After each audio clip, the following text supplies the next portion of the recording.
कही थी हमने जो बातें, वो अब भी अनकही सी है। कही थी हमने जो बातें, वो अब भी अनकही कवच सी a movement, है। a protection against social stigma. कभी सोचा ही नहीं था एक शब्द जो कवच है वो आज इतना बड़ा स्वरूप ले लेगा और ये एक मूवमेंट बन जाएगी।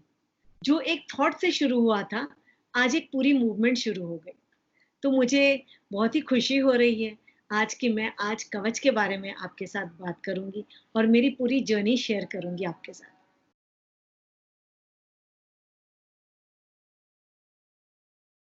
नमस्कार भारती जी, कहीं अनकहीं में आपका बहुत बहुत स्वागत है। Thank you, thank you. आपने इतनी अच्छी बात बोली, कवच। मैं चाहती हूँ इस कवच के बारे में खुलकर हमारे दर्शकों को बताएं। जरूर। ये कवच मेरा पैशन कब बन गया, ये तो एक मेरे लिए ही एक चमत्कार रहा है।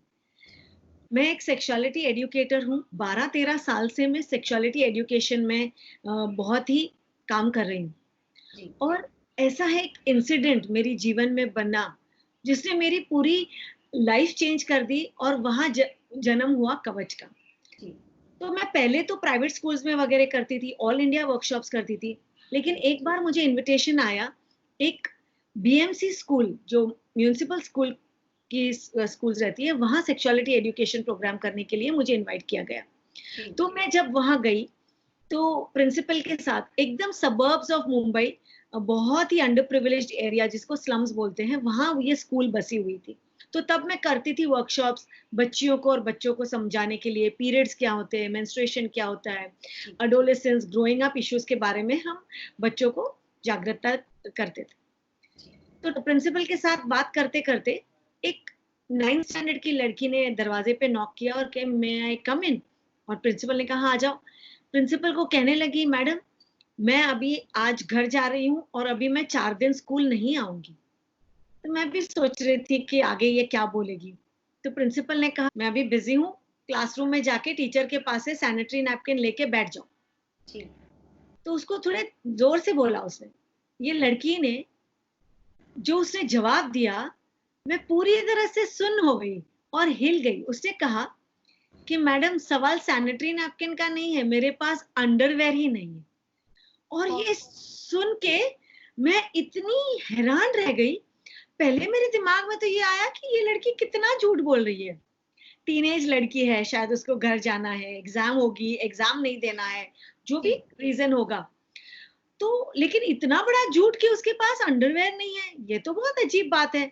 क्योंकि ये एक ही कपड़ा है जो हम अपने शरीर पे पैदा होते हैं तब तक पहनते हैं और मरते तब दम तक, ये तो कपड़ा रहता है अपने शरीर पर। लेकिन एनीवे मुझे कंफर्म करना था, तो जाके क्लासरूम में सब लड़कियां इकट्ठे हो गई और मैंने ये लड़की को ही पूछा कि आप झूठ बोल रहे थे ना, आपको घर जाना है, इतना बड़ा झूठ कि आपके पास अंडरवेयर नहीं है, कोई दूसरा झूठ नहीं सूझा क्या आपको बोलने के लिए? तो बोलते, मैडम मैं क्यों झूठ बोलूं, सचमुच हमारे पास अंडरवेयर नहीं है।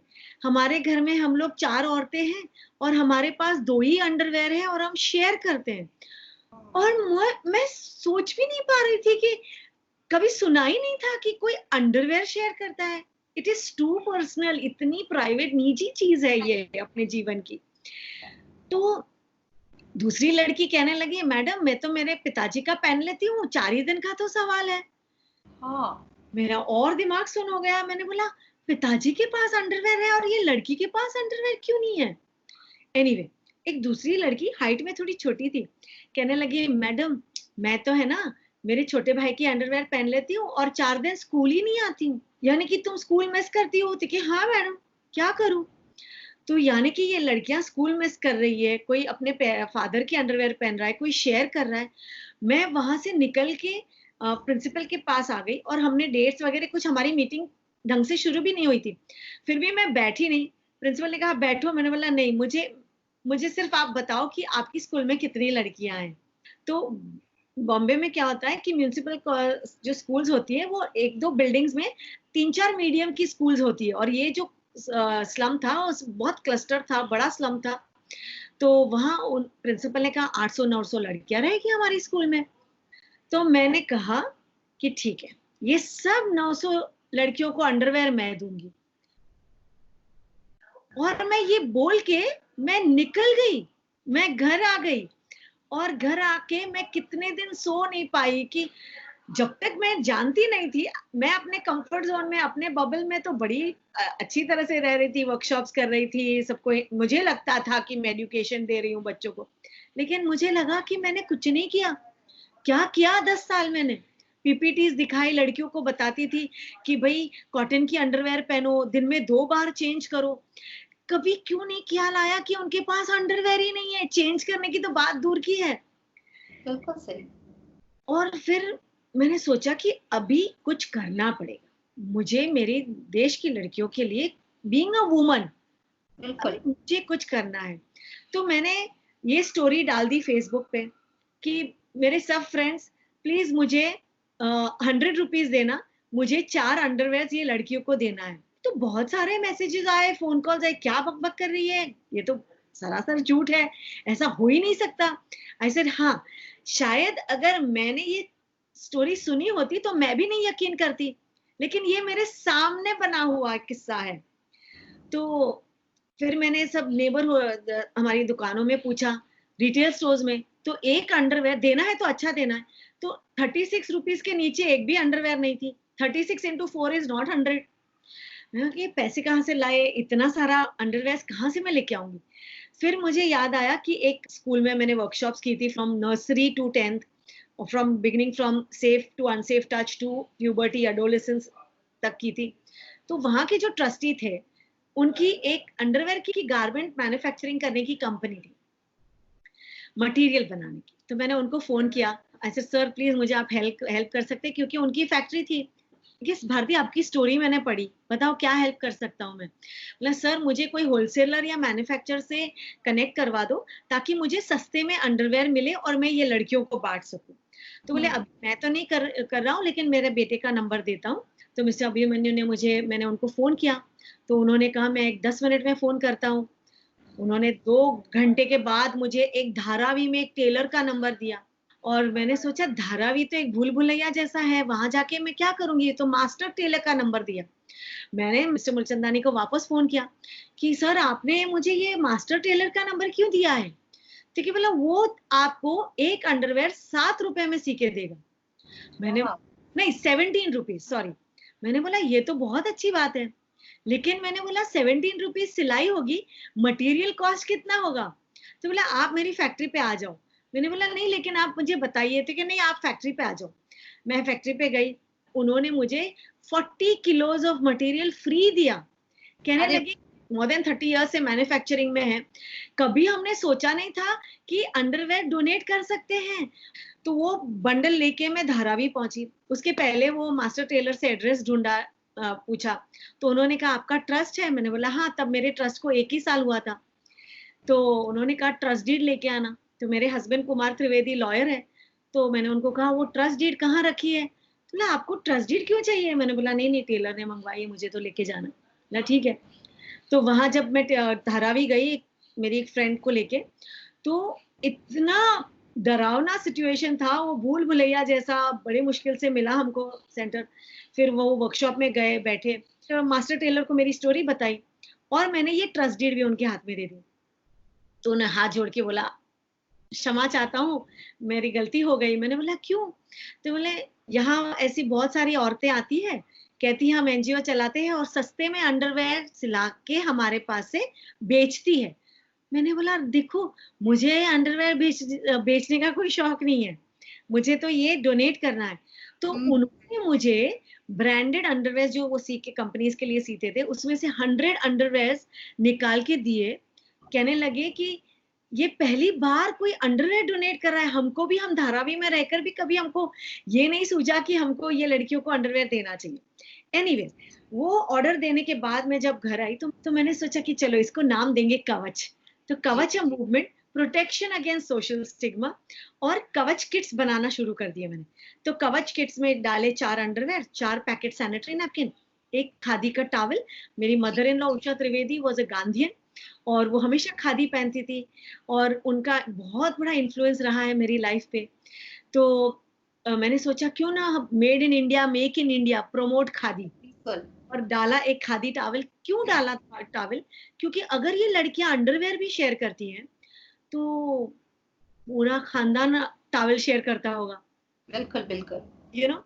तो एक नहाने का साबुन और कपड़े धोने का साबुन, और बढ़िया सी किट जो वो अपना सब पर्सनल सामान रखने के लिए रख सकते हैं। और ऐसी बनी मेरी कवच किट। और मैंने जाके ये 800-900 किट्स वो स्कूल में दे के आई मैं। उसके बाद मेरा काम देख के मुंबई बीएमसी एजुकेशन डिपार्टमेंट ने, उधर के जो एजुकेशन ऑफिसर है, उन्होंने मुझे written permission to conduct the sexuality awareness programs and distribute my Kavach kits in 1100 schools का मुझे परमिशन मिला। अरे वाह, बहुत सुंदर।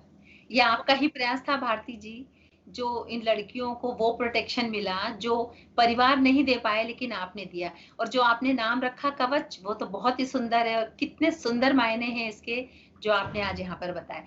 अब भारती जी मुझे बताइए, आप इतना बड़ा काम कर रही हैं, सोशल वर्क कर रही हैं, लड़कियों की मदद कर रही हैं, आपका बचपन कहाँ बीता? मुझे बहुत ही गर्व महसूस होता है ये बात करने का हमेशा, क्योंकि मैं एक बहुत ही छोटे हिल स्टेशन की लड़की हूँ। अच्छा। मेरी पैदाइश हुई है पंचकनी में, और अरे वहाँ मेरी स्कूलिंग सेंट जोसेफ्स कॉन्वेंट में हुई है, और मेरी एजुकेशन 11th-12th मैंने न्यू एरा स्कूल में की, और ग्रेजुएशन मैंने वाई करके गांव है छोटा सा, वहां से मैंने मेरा पोस्ट ग्रेजुएशन किया है। और पंचकनी में मेरे ग्रैंडफादर जो है वो 1922 में एज अ गांधी जी के कुक आए थे, अरे और वाह। और तब से हम पंचकनी में बस गए हैं। और उधर से मैंने मेरे भाई को और मेरे पिताजी को उनके रेस्टोरेंट में मैं हेल्प करती थी। शादी हुई तब तक मैं उनको रेस्टोरेंट चलाने में मदद करती थी। तो शादी के बाद आपने कैसे सोचा कि आपको करियर बनाना है? जैसे आप और भी बहुत कुछ करती हैं जिसके बारे में आप मुझे बताएंगी।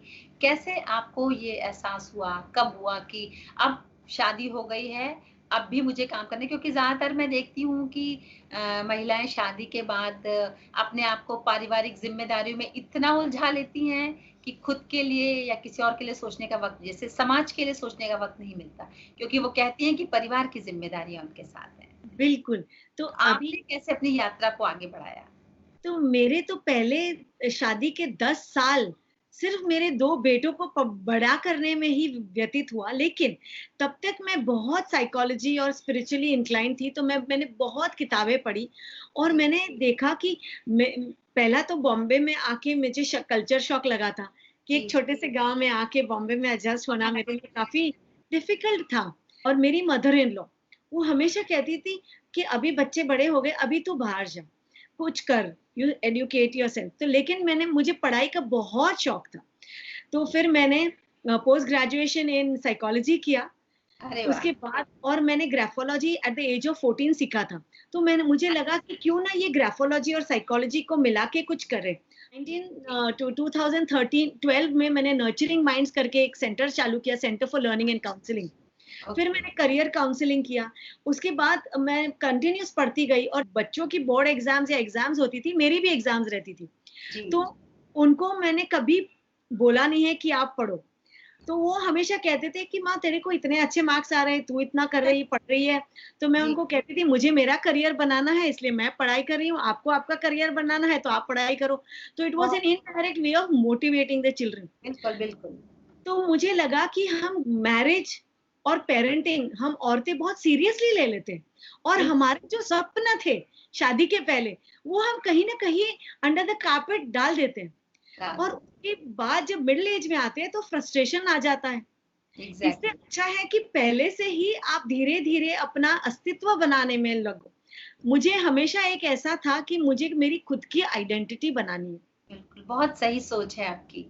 क्योंकि मुझे निमाई की मम्मी या अद्वैत की मम्मी या कुमार त्रिवेदी की वाइफ की पहचान नहीं चाहिए थी, मुझे खुद की एक पहचान चाहिए थी। बिल्कुल। और जब मैंने सेक्सुअलिटी अवेयरनेस प्रोग्राम में सर्टिफिकेट कोर्स किया, इसलिए किया क्योंकि मैंने बहुत सारे ऐसे केसेस देखे थे और ड्यूरिंग माय काउंसलिंग की बहुत सारा अब्यूज हो रहा है। सी बाल शोषण इतना बड़ा प्रॉब्लम है हमारे, not only in India, all over the world, child abuse. तो मुझे चाइल्ड अब्यूज पे ही काम करने का था और मेरा जी। जो सेक्सुअलिटी अवेयरनेस प्रोग्राम है, it is completely based on prevention of child abuse और उसमें ही मेरा प्यूबर्टी एडोलेसेंस के प्रोग्राम्स आ जाते हैं। या वंडरफुल। तो भारती जी आप मुझे बताइए, जैसे कवच के बारे में आपने बताया, आपने शुरुआत करी, इस कवच को आप आगे लेके कैसे बढ़ी? तो अभी हुआ क्या, जब मुझे परमिशन मिला तो जी। मैंने सोचा कि अभी सिर्फ ये 800 लड़कियों को देके चुप नहीं बैठना है। तो जी। परमिशन तो मिल ही गया, लेकिन funds was a big problem, but धीरे धीरे फंड्स आ गए, ट्रस्ट के लिए एटीजी आ गया, 12 आ गया जी। और बहुत लोग जुड़ते गए ये मुहिम में, क्योंकि कि जब हम स्कूल्स में जाके देख के आते थे तो हमको इतने मॉलेस्टेशन केसेस, रेप केसेस आते थे। तो हम जब ये बातें करते थे तो हमको ऑटोमेटिकली बहुत सारा प्रोत्साहन मिला आगे बढ़ने के लिए, कि we were educating the youth. तो जब मैंने आदिवासी एरिया में शुरू किया मेरा काम, जी। तो वहां मुझे बहुत ही सेटिस्फैक्शन मिला और मिल रहा है कि जब हमने बॉयज के लिए भी कवच किट बनाना शुरू किया। अच्छा, बॉयज के लिए क्या किया आपने? जब हम बीएससी स्कूल्स में जाते हैं तो most of the secondary schools हम 5th स्टैंडर्ड ऑनवर्ड्स की वर्कशॉप शुरू करते हैं। तो ऑल द क्लासेस सेकेंड या थर्ड फ्लोर पे होते हैं। तो हमारे जो बड़े बड़े बॉक्स रहते हैं तो वो बॉयज पिकअप करने आते हैं। तो जी। वो लोग देखते हैं कि ये लड़कियों को कुछ गिफ्ट मिल रही है। तो हाँ। तो हमको, और वो चुपके से सुनेंगे, या लड़कियां जब किट लेके बाहर आएगी तो उनको पूछेंगे इसमें क्या है, इसमें क्या है। तो लड़कियां शर्माती थी बात करने के लिए, लेकिन बहुत बार ऐसा हुआ है कि वो लड़के हमारे पास आके कहते थे, मैडम हमको भी तो किट की जरूरत है, हमको क्यों नहीं दे रहे आप किट। तो शुरुआत में, बहुत शुरुआत में मैं मजाक कर देती थी कि आपको सैनिटरी नैपकिन की तो जरूरत नहीं है। लेकिन एक बार एक लड़के ने मुझे जो बताया, मैं तो एकदम ही हिल गई। बोले मैडम सैनिटरी नैपकिन तो हम अपनी बहन को दे सकते हैं ना, लेकिन अंडरवेयर जो है हमारे पास भी तो अंडरवेयर नहीं है, क्योंकि वो लोग तो वही बैकग्राउंड से आ रहे हैं जहां से लड़कियां आ रही है। बॉयज ये सब टॉपिक्स की बारे में बात इजिली नहीं करते। तो जब हमने बात कर रहे थे उनसे, तो उनको रैशेस का प्रॉब्लम हो जाता है, इन्फेक्शन हो जाता है। तब मुझे रियलाइज हुआ कि नहीं, इनको भी देना चाहिए। तो फिर हमने बॉयज के लिए अंडरवेयर बनवाई। अंडरवेयर, सोप और टॉवेल तो इनको लगता ही है। तो जी। इतने खुश हो गए। और दूसरी बात, जब भी हम किसी को कुछ भेंट देना चाहते हैं, या हमको भी अगर कोई भेंट देता है तो अच्छा लगता है, याद रहता है। तो अभी जब हम ये देते हैं तो वो लोग हमारी बात इतनी ध्यान से सुनते हैं, और बहुत सारे एक्सपीरियंस हुए, टेस्टिमोनियल्स मिले कि हमको आपसे बहुत कुछ सीखने को मिला। अभी आज के बाद हम अपने आप को सुरक्षित रखेंगे। मैं उनको पासवर्ड सिखाती हूँ कि अपने आप को कैसे सक्षम बनाना है, स्ट्रांग बनाना है। और हमारे कवच के माध्यम से हम लोग ने आज तक 20,000 किट्स डिस्ट्रीब्यूट की है, अरे वाह, कार किट्स।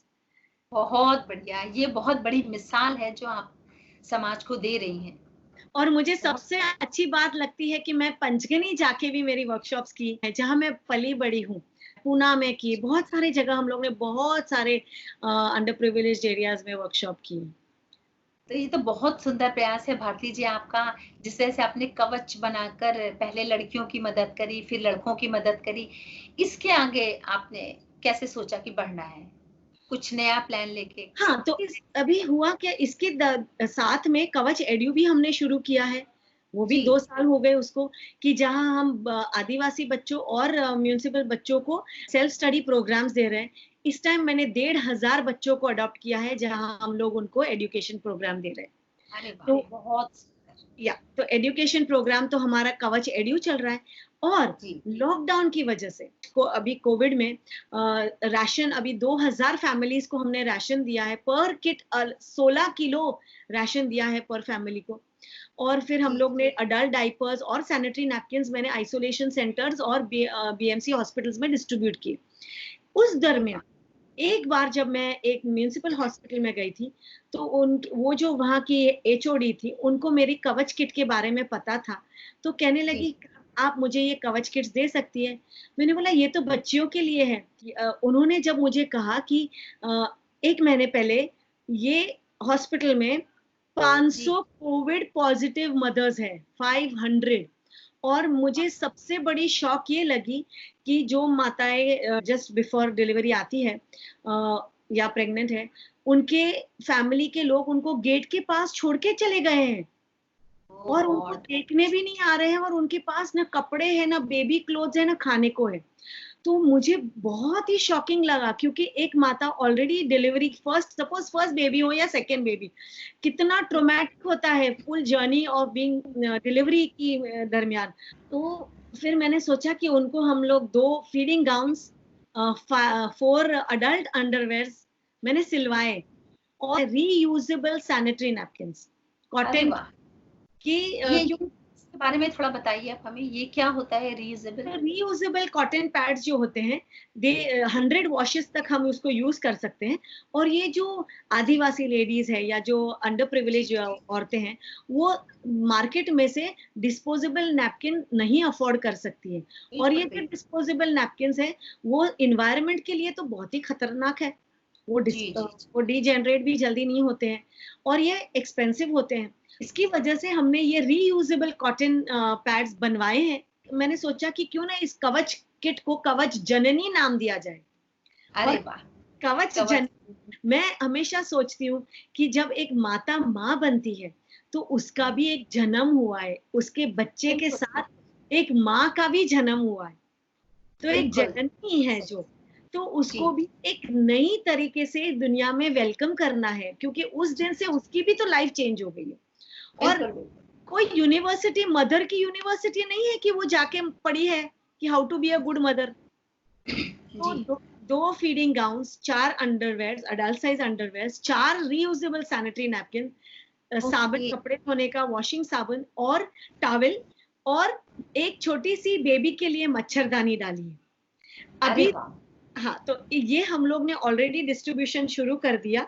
और अभी मुझे आदिवासी के 5 विलेजेस में से अभी हमारे यहाँ 1000-1500 औरतें हैं, तो उनके लिए आप ये किट दे सकती है। मैंने बोला जरूर दे सकेगी, हमारी राधा रानी की इच्छा होगी तो जरूर फंड्स आएंगे और हम माताओं के लिए ये कर पाएंगे। आपकी सोच इतनी सही है, इतनी प्रखर है कि आपको तो भगवान को भी आना पड़ेगा आपको मदद करने के लिए। बस यही, आप जो काम करती हैं वो समाज के लिए बहुत प्रेरणादायी है, और मैं चाहती हूँ कि बहुत से लोग आपसे मोटिवेट हों, आपसे प्रेरित होकर वो भी आगे बढ़ें। जैसे आपने अपना घर परिवार बच्चों को देखते हुए भी दूसरों के बारे में सोचा, आपके हृदय में आया उनके लिए भी मदद करने के लिए। ये सोच बहुत कम लोगों के अंदर होती है, और पर मैं चाहती हूँ कि लोग आपको देखें तो वो आपसे कुछ सीखें, कि आप आज भी आप उतने ही उत्साह से बता रही हैं। आपने इतने साल पहले जो काम शुरू किया था, वो उत्साह आपका आज भी बना हुआ है, जो बहुत सुंदर है और बहुत सराहनीय है। Thank you. मैं हमेशा बहुत ही स्पिरिचुअल रही हूँ, और अभी भी मेरी राधा रानी की बहुत ही बड़ी मैं सेविका हूँ। तो मैं सोचती हूँ कि मैं योगी तो नहीं बन पाई, समाज को उपयोगी तो जरूर बनना चाहती हूँ। और यही एक सोच है जो मुझे मोटिवेट करती है कि ये उनका कार्य है और मुझे ये कार्य आगे लेके जाना है। और ये कार्य में आप सब मेरे साथ जुड़ो, क्योंकि ये मेरी अकेली का काम नहीं है, और ये कवच प्रोजेक्ट मेरा नहीं है, ये जगत जननी का प्रोजेक्ट है। तो हम सब जननी, सब माताएं, सब मिलके अगर ये प्रोजेक्ट को, ये बेबी को बड़ा करेंगे, तो शायद ये यूनिवर्सल अप्रूवल मिल जाएगा उसको। बिल्कुल, आपने बहुत अच्छा कहा, और मैं अपने दर्शकों से ये प्रार्थना करती हूँ और उम्मीद करती हूँ कि वो जब ये प्रोग्राम देखेंगे, आपको सुनेंगे, आपको समझेंगे और आपसे बहुत प्रेरणा लेंगे, और आपका जो भी डिटेल है वो हम कार्यक्रम के अंत में शेयर करेंगे। तो ज़रूर आपको लोग अप्रोच करेंगे। मैं उम्मीद करूँगी कि हमारे देश के लोग बहुत सहृदय हैं और ज़रूर आपके कार्य को समझेंगे और सराहेंगे और आपके हाथ में हाथ मिलाएँगे। आपका हमारे कार्यक्रम में आने के लिए बहुत-बहुत धन्यवाद भारती जी। मुझे आपको धन्यवाद देना चाहिए कि मुझे आपने बुलाया और मुझे इतना अच्छा प्लेटफॉर्म दिया मेरे बारे में और कवच के बारे में बात करने के लिए। Thank you very much. Thank you very much. Thank you Bharti ji. चमकती बिजलियों कुछ चमकती बिजलियों में कुछ हमारी रोशनी भी है। कही थी हमने जो बातें वो अब भी अनकही सी है। कही थी हमने जो बातें।